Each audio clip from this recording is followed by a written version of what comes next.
Baik,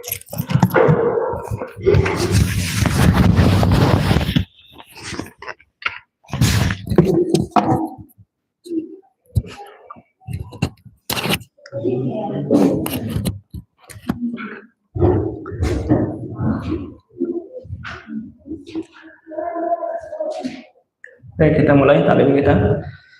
Bismillahirrahmanirrahim. Assalamualaikum warahmatullahi wabarakatuh.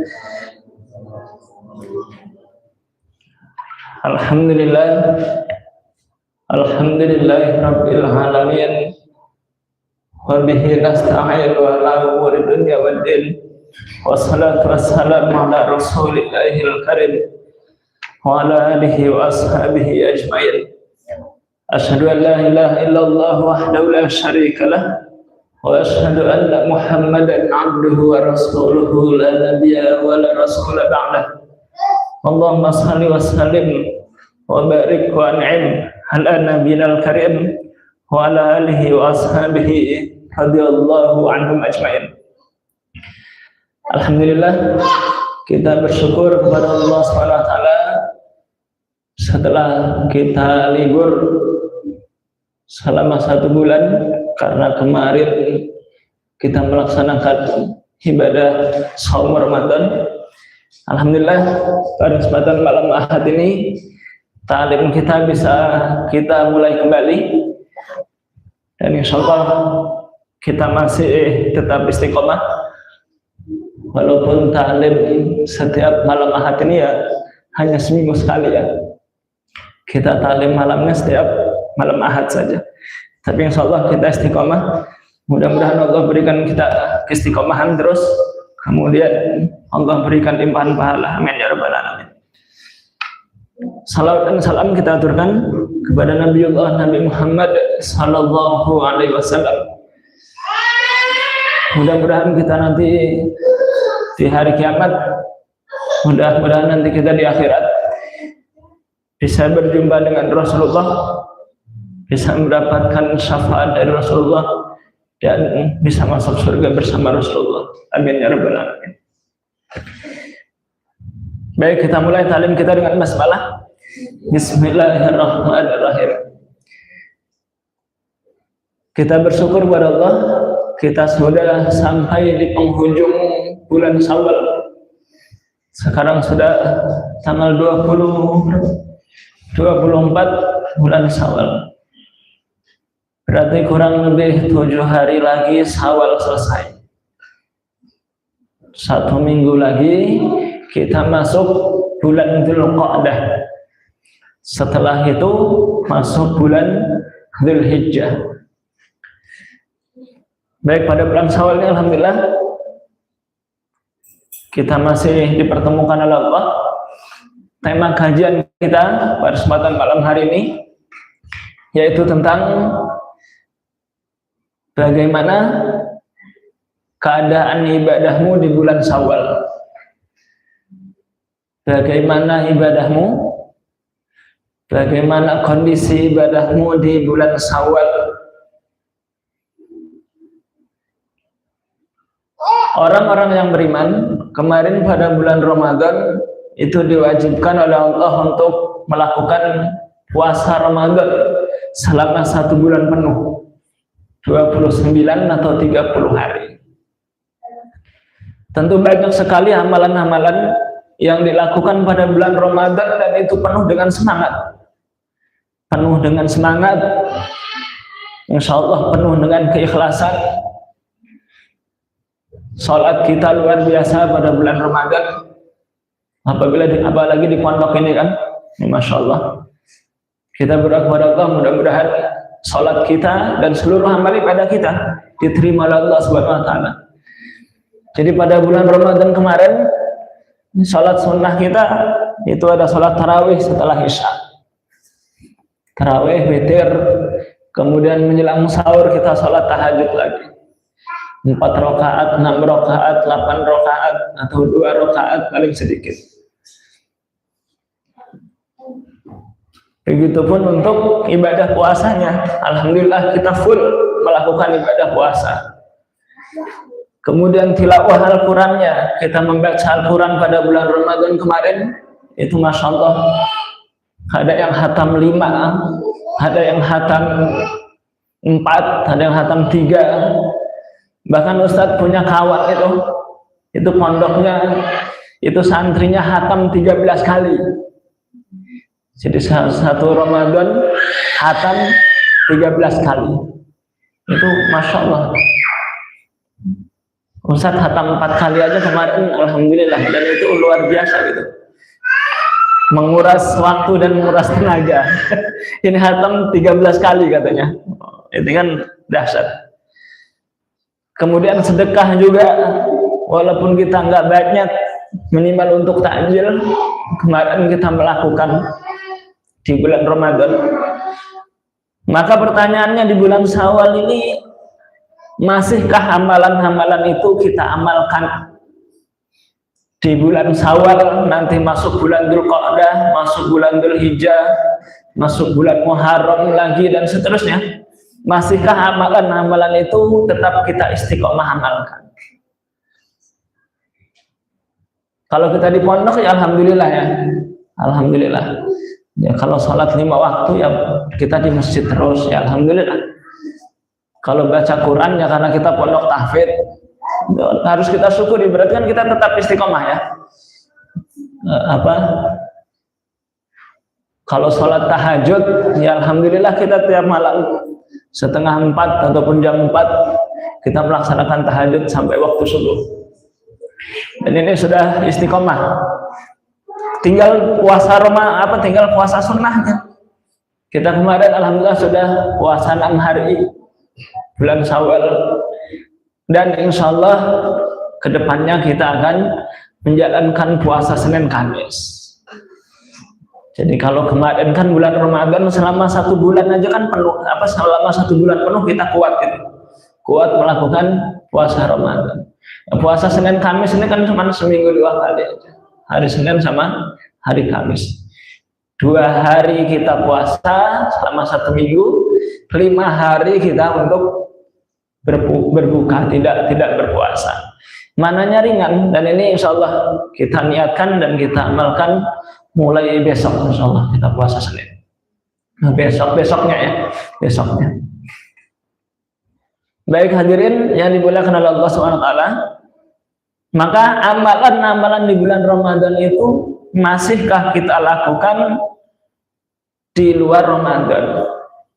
Maka kalau di luar Ramadan ini tidak beramal sama sekali, maka maknanya dia itu adalah orang yang gagal, orang yang tertipu. Seakan-akan Allah itu adanya di bulan Ramadan saja. Padahal kan Allah yang disembah pada bulan Ramadan dengan Allah yang disembah di luar bulan Ramadan kan sama kan? Ya Tuhannya ya itu, Allahnya kan itu. Lalu mengapa di bulan Ramadan itu kita beramal sementara di luar Ramadan tidak beramal? Ya walaupun memang kita akui ya, bulan Ramadan dengan di luar bulan Ramadan itu berbeda kondisinya. Karena memang amal jamaah itu lebih ringan daripada amal sendiri-sendiri gitu kan ya. Kenapa di bulan Ramadan itu kok semangat? Karena kita itu berjamaah. Karena kita berjamaah. Dan di pondok ini alhamdulillah kita beramal itu kan berjamaah kan. Sholat berjamaah, baca Quran berjamaah, zikir berjamaah, terus apa lagi? Puasa juga berjamaah, sehingga tahajud berjamaah, sehingga ringan gitu, ringan. Maka di bulan Ramadan juga, kenapa kok Ramadan itu ringan? Kenapa amal di bulan Ramadan itu ringan? Karena berjamaah. Maka alaikum bil jamaah, hendaklah kalian senantiasa dengan jamaah, itu penting. Karena dengan berjamaah setiap amal itu akan menjadi ringan. Sama seperti kita menggotong seumpamanya 1 sak semen 50 kilo. Itu kalau kita gotong sendiri kan berat ya. Kalau kita gotong sendiri berat. Tapi kalau kita gotongnya bareng-bareng, 5 orang, 4 orang, atau minimal 2 orang lah, itu kan ringan gitu. Jadi bebannya itu terkurangi. Maka ya kita akui juga bulan Ramadan ini kenapa kita semangat beramal, karena kita lakukan dengan berjamaah. Maka hendaknya di rumah-rumah kita, keluarga kita, itu hendaknya melakukan itu dengan berjamaah, terutama amal-amal yang sunnah.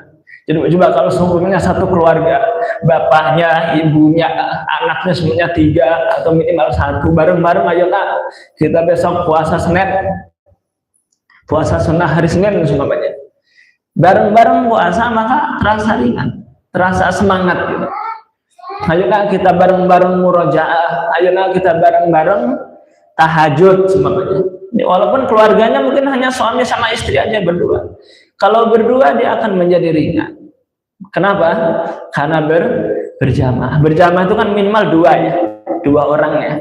Kalau sholat berjamaah itu kan minimal 2 orang. Kalau sendiri ya nggak bisa. Semakin jamaah itu semakin banyak, maka keberkahan itu insya Allah semakin banyak juga. Keringanan-keringanan yang Allah berikan akan semakin melimpah. Maka di bulan Syawal ini sebenarnya seyogianya kita ini kaum muslimin ya tetap semangat dalam beramal jamaah ini. Di bulan Ramadan masjid ramai, maka di luar Ramadan juga seharusnya ya tetap ramai. Di bulan Ramadan talim baca Al-Quran di masjid itu ramai, maka di luar Ramadan juga seharusnya tetap ada halaqah Quran, majelis ilmu dan seterusnya, sehingga akan ringan. Maka jamaah ini penting, berjamaah ini penting. Maka di bulan Syawal ini mari kita bersama-sama minimal sholat 5 waktu kita lah. Minimal sholat 5 waktu kita itu ya, semangat itu minimal. Kemudian baca Al-Quran ya, mungkin tadinya kita sehari ada yang 1 juz, ada yang sehari 2 juz, sehari 3 juz, ada yang sehari 4 juz ya. Minimalnya sehari itu jangan sampai tidak membaca Al-Quran sama sekali, itu minimal ya. Minimal sehari itu ya salaman lah, paling minimalnya, atau sehari itu ya 1 lembar lah, berarti 1 bulannya ya 1 juz, 3 juz ya. Minimal itu paling sedikit. Jadi jangan sampai ditinggalkan.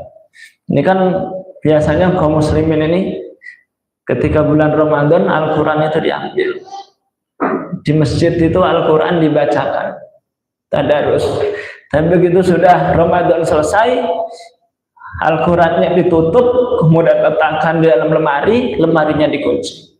Enggak dibuka-buka lagi Al-Quran itu sampai tahun depan bulan Ramadan berikutnya. Nah, jadi ini adalah amal yang salah, amal yang salah.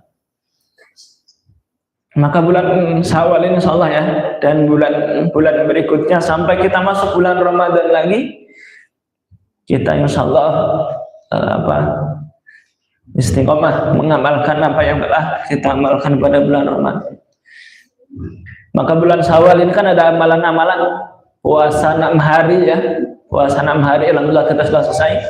Bagi yang belum selesai masih ada waktu 6 hari lagi, pas tuh.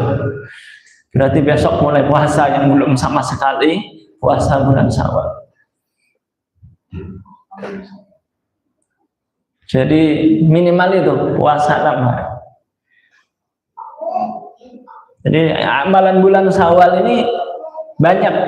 Salah satunya itu puasa 6 hari.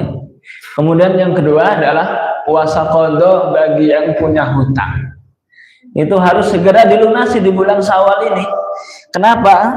Ya jangan ditunda-tunda, karena khawatir umur kita nggak panjang. Jadi bagi yang punya hutang puasa, kemudian dia sehat, maka ganti dengan puasa. Tapi kalau kira-kira dia hutang puasa, kemudian membayar hutang puasanya nggak bisa, karena mungkin karena sudah renta, sudah tidak kuat lagi, tidak memungkinkan lagi untuk puasa, maka bayar fidyah. Dan itu harus segera dilaksanakan karena itu merupakan utang. Jadi utang itu jangan ditunda-tunda. Itu kan ada 3 hal yang harus dipercepat ya. Yang pertama adalah membayar hutang.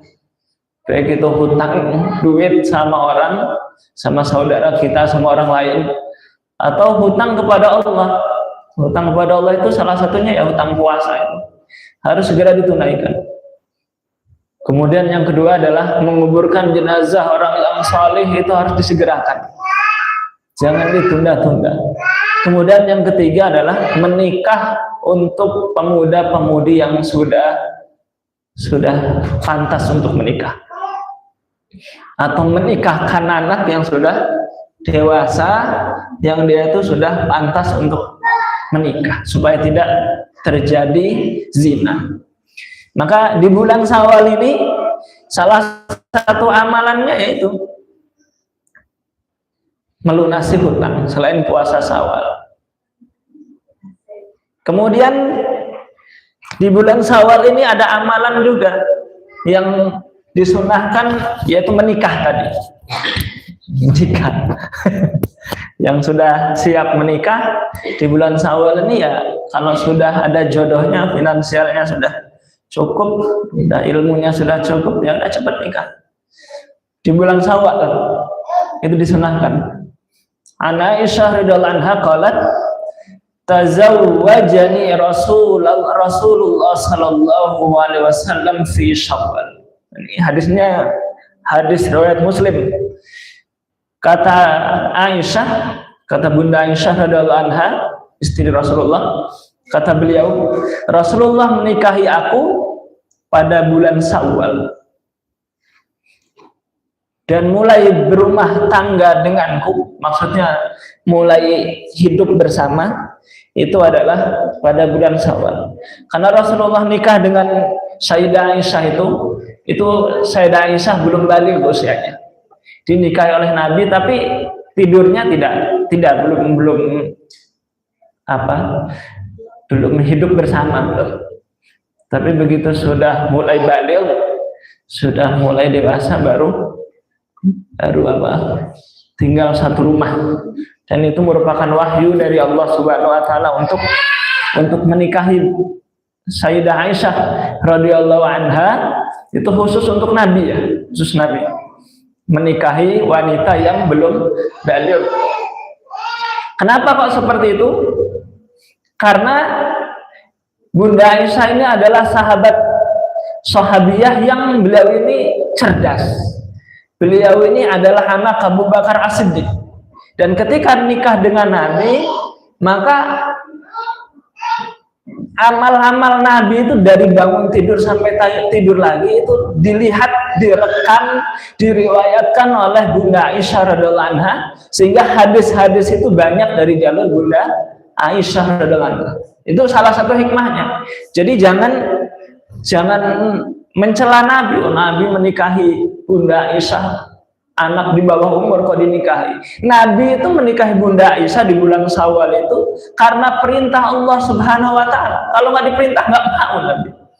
Itu perintah dari Allah. Dan Allah punya rencana. Rencananya apa? Allah mau menjaga ilmu yang bersumber dari Nabi Muhammad SAW melalui hadis-hadisnya. Maka kalau kita lihat salah satu sahabat Nabi yang paling banyak hafalannya, itu salah satunya adalah Bunda Aisyah radhiyallahu anha, karena beliau adalah istri Nabi. Selain Abdullah bin Umar, selain Anas bin Malik ya, selain Abu Hurairah, itu adalah Bunda Aisyah radhiyallahu anha. Karena beliau waktu itu masih kecil, hafalannya masih tajam, ingatannya masih luar biasa, dan beliau adalah orang yang sangat cerdas. Maka kalau kita belajar hadis, banyak sekali hadis-hadis yang jalur hadisnya itu an Aisyah radhiyallahu anha. Itu silahkan antum baca di kitab-kitab hadis, Riyadhus Shalihin, di kitab-kitab Sahih Bukhari, Muslim, dan seterusnya. Dan itu dinikahi pada bulan Syawal. Jelas sampai sini? Itu salah satu amalan. Kemudian berikutnya adalah menjalin silaturahim. Maka bulan Syawal ini dianjurkan kita untuk mempertahankan salah satu amal ibadah kita, yaitu menjalin silaturahmi. Menjalin silaturahmi. Walaupun menjalin silaturahmi ini tidak dikhususkan pada bulan Syawal, ya, nggak dikhususkan di bulan Syawal. Tapi karena di bulan Syawal, terutama 1 Syawal ini adalah hari raya, maka kita dianjurkan untuk bersilaturahim, untuk saling mengunjungi, untuk saling berbagi. Terus apa lagi? Ya, untuk saling memberi, untuk saling mengasih hadiah. Walaupun itu enggak dikhususkan pada bulan Syawal, tapi hari raya itu ya kita dianjurkan untuk banyak bersedekah sebenarnya. Seperti hari raya Idul Adha, yang minimal sedekahnya kan sedekah kurban. Maka menjalin silaturahim di bulan Syawal ini penting. Dan kita umat Islam di Indonesia, libur yang panjang itu ya libur Ramadan memasuki bulan Syawal, mudik gitu. Mudik itu ya sebenarnya bukan adat, yaitu adalah salah satu syariat juga. Kita silaturahim ke keluarga-keluarga di bulan Syawal. Karena memang liburnya di bulan Syawal. Jelas sampai sini? Maka menjalin silaturahim ini penting. Menjalin silaturahim ini penting. Kita berkunjung ke tetangga, kemudian dan seterusnya. Kita mengunjungi tetangga, ada budaya keliling gitu ya. Setelah sholat Id, nah itu masya Allah. Bahkan ada budaya ziarah kubur, ziarah kubur. Sebenarnya kalau melihat teks hadisnya nggak ada ziarah kubur khusus di bulan Syawal itu enggak. Tapi ya bisa dikiaskan tadi silaturahim mengunjungi orang yang masih hidup ataupun yang sudah wafat ziarah. Ya boleh-boleh saja. Yang penting jangan kita itu mengkhususkan seakan-akan itu syariat yang dilakukan wajib di bulan Syawal. Boleh-boleh saja. Ya, karena silaturahim kan kapan saja kan, ziarah juga kapan saja kan, ziarah kan artinya berkunjung. Ya nggak harus bulan Syawal. Tapi karena itu momen bahagia gitu kan, momen hari raya, ya. Momen libur juga. Ya kalau bulan Syawal aja kita nggak bisa hadir, tidak bisa berkunjung, apalagi di bulan-bulan lainnya gitu kan, sibuk. Udah bulan Syawal sekarang kan kita sibuk. Sudah mulai kerja, yang punya anak sekolah sudah mulai sekolah, sudah mulai nganter sekolah, sudah mulai jemput sekolah, sudah mulai ke kantor dan seterusnya. Udah sibuk. Maka di bulan Syawal ini salah satu amalannya adalah yaitu menghidupkan tali silaturahmi ke tetangga, ke saudara ya, dan seterusnya, ke sahabat-sahabat kita. Oh masya Allah, silakan Mas Zikri. Masya Allah. Terima kasih. Jadi itu amal yang harus dilakukan ya. Jadi dan itu harus dipertahankan. Jadi menjaga sholat 5 waktu itu di bulan Syawal harus tetap kita amalkan. Ketika Ramadan kita semangat datang ke masjid, di luar Ramadan juga kita harus semangat datang ke masjid. Di bulan Syawal ini, di bulan Ramadan kita rajin membaca Al-Quran. Di luar Ramadan, di bulan Syawal ini tetap kita membaca Al-Quran. Jangan sampai tidak membaca Al-Quran sama sekali. Kemudian tadi puasa Syawal, menjalankan puasa dan Kamis, ini menunjukkan bahwasanya kita itu cinta puasa. Cinta puasa. Kita Ramadan puasa 30, 29 hari saja kuat. Lalu kenapa kok puasa yang cuma 6 hari bulan Syawal kenapa kok nggak kuat? Kira-kira seperti itu. Kita sholat di bulan Ramadan, sholat fardu kita di masjid, ditambah sholat taraweh yang 11 rakaat, ada yang 23 rakaat aja kuat. Lalu kenapa kita cuma sholat 5 waktu di masjid nggak ada terawih, kenapa kok malah nggak kuat? Maka ini harus dipertahankan. Amalan-amalan itu dipertahankan, walaupun mungkin kuantitasnya beda dengan di bulan Ramadan. Baca Quran di bulan Ramadan sehari 1 juz, ya kita sehari ya selembar 2 lembar gitu.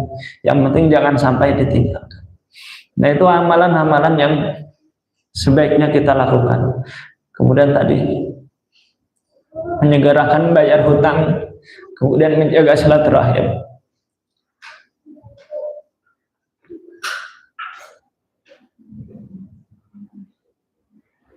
Kemudian kata Allah Subhanahu wa taala dalam surat Asy-Syarah ya, fa idza faraghta fansab wa ila rabbika farghab. Nah, ini kata Allah Subhanahu wa taala, apabila engkau sudah mengerjakan suatu amalan, fa idza faraghta fansab, maka kerjakanlah amalan yang lain itu dengan sungguh-sungguh. Faida faraghta, jika kamu sudah kosong, sudah selesai melakukan amalan yang lain, fansab, maka isilah dengan amalan yang lain. Wa ila rabbika farghab, dan kita hanya mengharap ridho, mengharap pahala dari Allah Subhanahu wa taala kita berangkat. Puasa Ramadan kan sudah selesai. Puasa Ramadan sudah selesai, sudah faragh. Faida faraghta fansab, maka diisi dengan amalan yang lain. Ramadan selesai, masuk bulan Syawal. Bulan Syawal, puasa Syawal sudah selesai, bayar hutang sudah selesai, maka masuk bulan Dzulqa'dah. Dzulqa'dah bulan di mana persiapan untuk